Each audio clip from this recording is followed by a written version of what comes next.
So, Moses and Jesus are golfing in heaven. They come upon a par 3, about 180 yards, and in place of the fairway is a lake. So they're going to have to hit over the lake in order to land on the green, complete the hole. Moses, having a more modest notion of their respective skill levels, comes up and surmises the situation, pulls out a 5-iron, calmly hits his ball, lands on the green, turns to Jesus. Jesus, however, has a little bit more inflated view of his own skill level and says to Moses, Tiger would use a 7, so I'm going to use a 7. So he hits the ball, and unsurprisingly, at least to Moses, the ball lands square in the middle of the lake. But, of course, being Jesus, he walks out onto the water, reaches down, and pulls it out. Goes back, and Moses says, I told you, go with the 5. Jesus kind of shakes his head and says, No. Tiger would use a 7. I'm sticking with the 7. Hits it again, straight to the lake, repeats. This goes on for a couple more, tee shots, and it goes on long enough that actually the party playing behind them manages to catch up. And they come upon Moses and Jesus right as Jesus is about to hit, for the umpteenth time, he's about to hit the ball with a 7-iron into the lake. And so down he goes towards the lake to retrieve his ball once again. And one of the people from the party behind them comes up and he says, as he sees Jesus literally walk out onto the water, he says, who does this guy think he is, Jesus Christ? Moses kind of scoffs and says, no, he thinks he's Tiger Woods. It's kind of a corny joke. But it illustrates kind of exactly what I want to talk about this morning as we continue our series about the hero's journey. We're about halfway through, and I want to take a little bit of a detour, a little bit of a kind of a meandering route to talk about a particular archetype, a particular character who often shows up in the hero's journey, but who doesn't typically get top billing. And I kind of want to complicate that for us this morning. You see, this morning I want to talk about not heroes, but tricksters, whose primary means of contributing to the story, of navigating the plot, are jokes, comedy, things of the like. You see, because I think too often our mentality when it comes to the hero's journey is very binary. We think we have heroes and we have villains. Perhaps you're familiar with the line from the movie The Dark Knight where Harvey Dent, spoiler alert, goes on to become the villain Two-Faced. So something to the effect of, you either die the hero or you live long enough to see yourself become the villain. The trickster complicates this separation, complicates this binary in a way that I think is really important, perhaps even liberatory, emancipatory, revolutionary. Just to recap real quick, though, about the hero's journey for those who maybe haven't been following along the entire time, I'm going to throw a graphic up on the screen here, illustrated by our very own Sean Bowers-Buxton, kind of walking us through the hero's journey itself. So we see the start, and it's kind of cyclical like this. You go around, call to adventure, cross the threshold. We've covered a lot of this in some of the previous weeks, and we'll continue to cover it in the weeks to come. We have a death and rebirth, and kind of bring back around to this, what we're calling atonement, and then a return to the start. And throughout, what's happening is the ordinary world is being left behind, going into the space of this unknown world, and then coming back into the ordinary world changed. But where the trickster fits into this cycle is by complicating the boundaries between the ordinary and the unknown.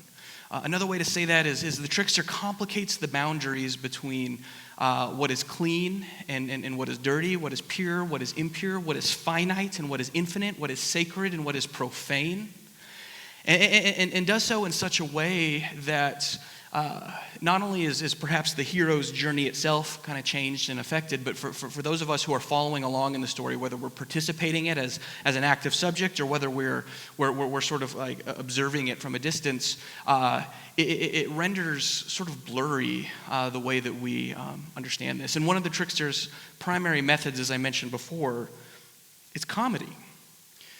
So let's unpack the trickster motif here for a moment, and to do so, I'm going to read a quote from a gentleman, a scholar named Todd McGowan, from his book "Only a Joke Can Save Us." This is about comedy. It says this: everyday life separates lack from excess in a pronounced way. And where you hear lack and excess, think finite, infinite, clean, dirty, et cetera, et cetera. Everyday life separates lack from excess in a pronounced way. It places sites of lack at a distance from sites of excess.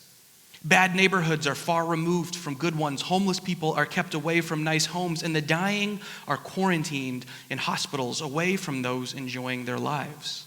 These stark divisions constitute the logic of everyday life and keep disturbances in everyday life to a minimum. But comedy, and by extension tricksters, comedy departs from the everyday by forming a sudden revelation of the intimate relation between lack and excess. And so what tricksters are doing is they're taking, that hero's journey graphic that I showed at the beginning, and they're quite literally rubbing some dirt on it.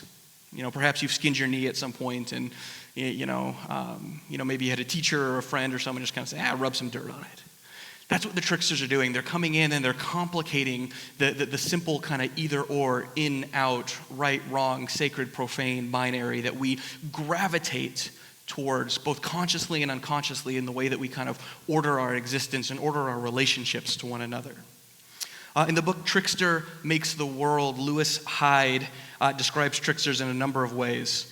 Hyde says that tricksters travel between heaven and earth, between the living and the dead. Sometimes it happens that the road between heaven and earth is not open, whereupon trickster travels not as a messenger but as a thief, one who steals from the gods the good things that humans need if they are to survive in this world. Hyde continues, trickster is a boundary crosser. Every group has its edge, its sense of in and out, and trickster is always there. We constantly distinguish right and wrong, sacred and profane, clean and dirty, male and female, young and old, living and dead. And in every case, trickster will cross the line and confuse the boundary. Said one more way, the trickster position is not to facilitate ascent to on high, but to, in fact, haunt the very question of ascension. And so to illustrate this, I'm going to show that original graphic again, but notice the difference of the one that I'm putting next to it. This time, so in the original one, you see the contrast between ordinary and unknown. And what the trickster does is problematize that, complicate it, mix the colors together. And so we see the same journey in the second graphic, but now the binary there has been blurred to the point where if we didn't have that dotted line there, you wouldn't even be able to see the difference between the two worlds of the journey. And so it raises the question, because we are at church, for those who weren't aware, this is a church most of the time. But it raises the question, how does this how is this reflected perhaps in the biblical narrative? Because I think it's not hard, I would argue, to picture or envision many of the biblical characters as occupying the position of the hero as they traverse the hero's journey, with maybe the most paradigmatic, archetypical example of this being Jesus himself, who literally goes through the cycle of accepting the call, death and resurrection, atonement, kind of a big word in church history, and then kind of a return. And so what I want to suggest, however, is that we can sort of move ourselves a little bit off to the margins, look at some of these same stories from another perspective, and see that many times, and here's a trickster move in and of itself, the line between hero and trickster is itself quite blurry. And it is, in fact, possible to look at some of these stories through a different lens, through more of a trickster lens, and see the way that is precisely through kind of this comedic, this kind of this trickster effect, that much of what we think of as heroic, the power, the liberating, the victories that are won, are not necessarily won through the typical means, but through the methods of the trickster, through the methods of weakness, thievery, deception, and I think I would argue most importantly, comedy. Because what is comedy, to go back to that first quote from McGowan, is it bringing together this lack, this excess, this finite and the infinite, this profane and the sacred in unexpected ways that sort of force us to face the trauma of reality. Because the reality is, even though we try our best to keep these things separate, the trauma of our existence is formed by the reality that they are, in fact, not only deeply tied together, but often constitutive of each other. So what are some biblical stories that I might have in mind here? Some obvious examples from the Old Testament in the book of Genesis. Abraham. There are instances in the story of Abraham where he comes upon a situation wherein he is worried for his life, the safety of himself and his family, and so he tricks his potential both rival and benefactor by telling them that his wife, Sarah, is in fact his sister, which causes, and I don't have time to get into it, causes this kind of long string of events wherein eventually God ends up cursing the person who thinks that Sarah is Abraham's sister, and then takes her to get married, and then suddenly finds out that he's been cursed because he's taking another man's wife, and then Abraham kind of comes back and is like, haha, I lied to you, actually my wife, so now God's mad at you, and then the person's like, oh no, you've deceived me, and then Abraham ends up getting a whole bunch of blessings. And I was raised to sort of like moralize this story and be like, Abraham lied, and that was bad. But I think maybe a more beneficial or interesting way of reading the story is to actually see that Abraham was shrewd.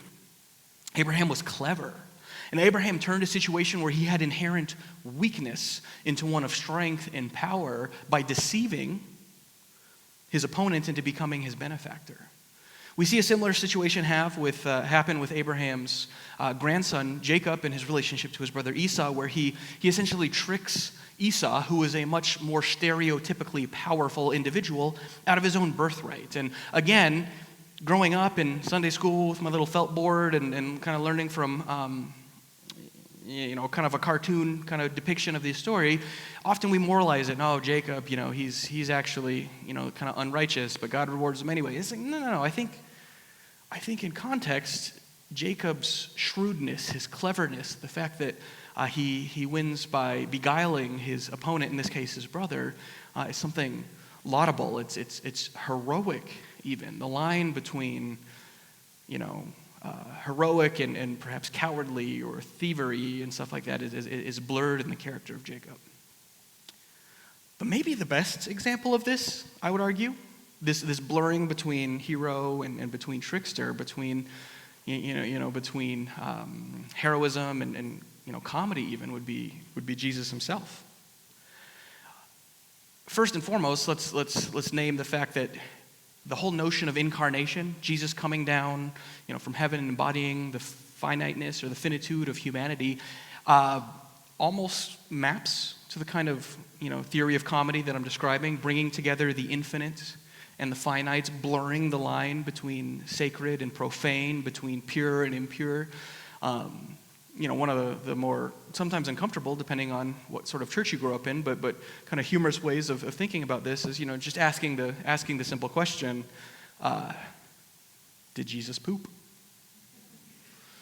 And I can say up here with all of the authority vested in me as a pastor or whatever I am, yeah, he probably did, almost certainly.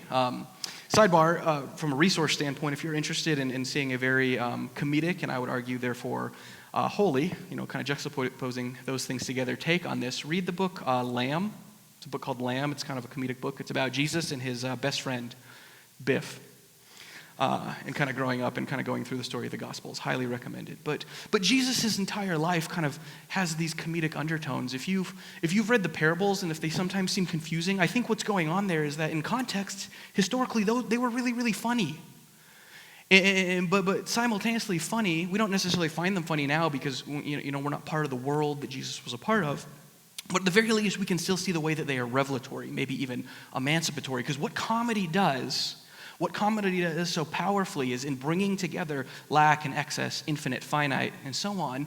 What it does is it unmasks, it reveals the ways in which, in keeping these things separate, we are often working, whether we're conscious of it or not, to uphold the status quo, to uphold systems and structures that can be oppressive, that can marginalize the least powerful among us. And what comedy does, very unexpectedly, is it causes us to face the trauma that we are trying to obscure by keeping these things separate. And by these things, sometimes I mean these people.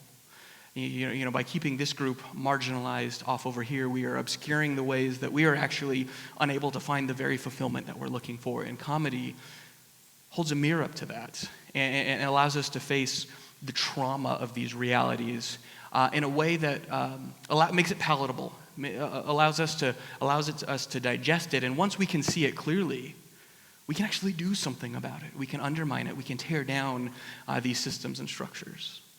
Perhaps the best example of that in Jesus' own life is the cross itself. Wherein our very notion of what constitutes divinity is problematized by the death of the person in whom we believe the divine most clearly resides. Jesus' death complicates our notion of God. It problematizes the way that we make God this purely transcendent thing that exists off here, removed from the sin and stain and filth of the world. Jesus dying bloodied, naked, scandalized, and us saying, and that right there is the very image of God. I don't want to say it's funny, but what it does is it in kind of in this sort of trickster theme, it very much problematizes the way that we try to keep those things, God and creation, separate, safe, neatly ordered, so that we can continue to maintain the sorts of hierarchies and structures that we think are going to give us safety and security in the world, but which inevitably fail, and in their failure often cause great suffering. Even Jesus' resurrection sort of paints to this. Jesus is raised, and if you read through the resurrection accounts in the Gospels, they're all bizarre. They're all different. The unexpected is constantly happening. Jesus is, in the book of Mark, he's not even there. Instead, there's this creepy little kid who shows up and is like, he's not here, he's risen, go back to Galilee.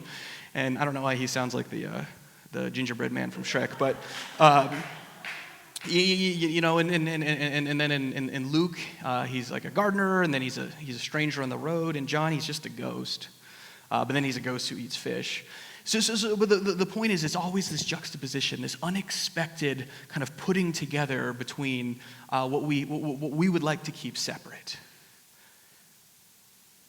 Jesus is a trickster, and it is precisely through his trickery, his cunning, that he's able to show us the powers and the principalities, the way that we, in our attempts to save and secure ourselves, that we end up actually hurting those around us, sometimes even those who are most important to us. I think all of this is captured beautifully by the poet Christian Wyman in the book My Bright Abyss. So another quote for you this morning, I'm going to read from that. Wyman says this. He says, "What you must realize, what you must even come to praise, is the fact that there is no right way that is going to become apparent to you once and for all. The most blinding illumination that strikes and perhaps radically changes your life will be so attenuated and obscured by doubts and dailiness that you may one day come to suspect the truth of that moment at all. The calling that seems so clear will be lost in echoes of questionings and indecisions. The church that seemed to save you will fester with egos, complacencies, banalities. The deepest love of your life will work itself like a thorn in your heart until all you can think of is plucking it out. Wisdom is accepting the truth of this. Courage is persisting with life in spite of it, and faith is finding yourself in the deepest part of your soul, in the very heart of who you are, moved to praise it." This is what the trickster does. The trickster frees us from our attempts to save ourselves, from the way that we keep the sacred and the profane, the infinite and the finite separate, because if we think we can maintain control over the order of things, then we will be safe. But that inevitably fails. And so the trickster comes and complicates and problematizes these things in such a way that we are then free to see things clearly as they truly are. And once we can see things clearly, once we're able to define present reality in an emancipatory way, we can move forward to the actual struggle of collective solidarity and liberation. What's the risk if we don't do this? You may have heard, because often comedy is very contextual. It's limited to the moment. So sometimes if there's a joke that just kind of borderlines on being a little too on the nose, a little too offensive, inevitably people say what? They say, too soon. But here's the risk. It always is better to be too soon than too late. Because if what the comedic is showing us, if what the trickster is revealing to us is happening too late, then we have traversed from comedy to tragedy. Because here's what tragedy does. Tragedy also peddles in lack and excess and sacred and profane, but it does so in a way that it makes the lack, that it makes the profane transcendent. It makes the finite infinite such that we feel the whole complete weight of the trauma, of the exploitation, of the marginalization, of the evil, of the sin that was produced by us kind of separating them and trying to keep them all neat and ordered and controlled. And we don't want to get to tragedy.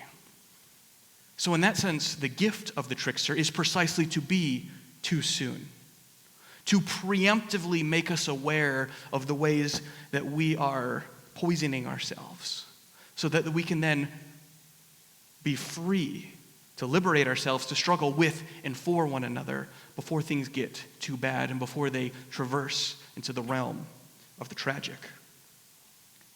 And so in that sense, the gift of the trickster is comedy itself. It's this belief on some level that only a joke can actually save us. It's not going to be power. It's not going to be strength or demonstrations of might or bluster, but it's going to be perhaps the too soon revelation that we are in fact, in our very attempts to save ourselves, dooming ourselves and those around us. It confuses the boundaries of the kingdom of God. A metaphor that I like that kind of illustrates this is thinking of the kingdom of God as a kind of carnival, a place wherein, to kind of harken back to that updated version of the hero's journey graphic, where the boundaries or the borders between in and out are blurred to the point of absurdity. That is, at least in part, I'm arguing, what Jesus as the trickster, as the Savior, does, saving us precisely in weakness and not in shows of strength. One final quote for you all. This is illustrated, I think, beautifully by the philosopher and theologian Kester Bruin, commenting on the social unrest that he's witnessed. He's British, but kind of seeing in America the way that police murder and brutality has caused a very tragic form of revelation. Seeing the ways in which we try to keep these things neatly ordered and separate is tearing us at the seams and causing the tragic, causing the contradiction of our very reality to kind of burst forth in violent ways. He's commenting on the fact that we are, in a sense, too late. That what we needed was the revelation of the comic, the revelation of the trickster, of the comedian, to shine a light, shine a magnifying glass on the way we are and the way things are. And as evidence that we were, in fact, too late to that, we see the ways that the tragic bursts forth in ways that hopefully are still going to bring about revolutionary change, but in a far more painful way than the enjoyment of comedy. Bruin says this: "The place of the trickster is with 2 feet planted firmly in the street, 1 fist raised to heaven. The place of the trickster is to accept the plague, to embrace the fact that in robbing the rich what they have stolen from us, the gift this delivers may well be poison. The place of the trickster is not to set up some other ideal as God, nor to pretend that such a new Jerusalem is ever going to be possible. It is instead to disabuse our communities of the political bullshit that pretends it can deliver this place to anyone except the elites who live high on Mount Olympus. Be in no doubt. The gods will curse and send thunderbolts and release their potent weapons to prevent the illusions being shown as such.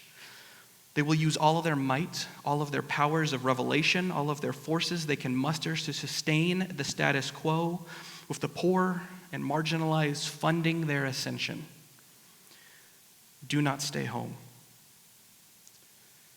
Do not wait for the political solution, nor the great answer to prayer from above. Gather all your guile. Let the disgusting vision come and bring on the trauma of consciousness." This is what the trickster does. Problematizes, complicates, reveals, juxtaposes the things, the contradictions, the things that we try to keep separate, the things that we point to, lean on, uphold to save ourselves, often at the expense, almost always at the expense of others, and quite frankly, at the expense of ourselves.